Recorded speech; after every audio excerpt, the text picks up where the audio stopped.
ലോകരാജ്യങ്ങളിൽ അപൂർവം മാത്രമായാണ് ഇത്തരം പശുക്കൾ ഉണ്ടാകാറുള്ളൂ. യുഎയിലെ അലൈനിലെ അലൈൻ ഡയറി ഫാമിലാണ് ഈ പശുവിന്റെ വാസസ്ഥലം.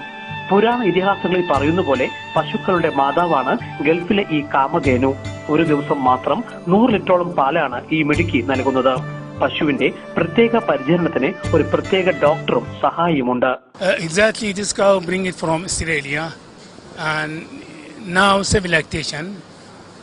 Its production now, for example, 14,500. Super കൗ എന്നാണ് അലൈൻ ഡയറി ഫാം അധികൃതർ ഈ പശുവിനെ വിളിക്കുന്നത്. അമേരിക്കൻ ഡച്ച് സങ്കര ഇനത്തിൽപ്പെട്ട ഈ പശു 5.5 വർഷം കൊണ്ട് 10 ലക്ഷം ലിറ്റർ ശുദ്ധമായ പാൽ നൽകി കഴിഞ്ഞു. ഈ ഇനത്തിൽപ്പെട്ട മറ്റു പശുക്കൾക്ക് ഓരോ ദിവസവും 45 ലിറ്റർ മുതൽ 50 ലിറ്റർ വരെ പാൽ മാത്രമേ നൽകാൻ കഴിയുന്നുള്ളൂ. ഇവിടെയാണ് ഈ സൂപ്പർ താരം വ്യത്യസ്തമാകുന്നത്. മരുഭൂമിയിലെ കാലാവസ്ഥയെ അതിജീവിക്കുന്ന തരത്തിൽ പശുവിന് ലഭിക്കുന്ന ഈ പ്രത്യേക പരിചരണം പാൽ ഉൽപാദന ശേഷി വർദ്ധിക്കാൻ കാരണമാകുന്നു. ക്യാമറമാൻ ചാൾസിനൊപ്പം Elvis Kumar, Jaihind news, Dubai.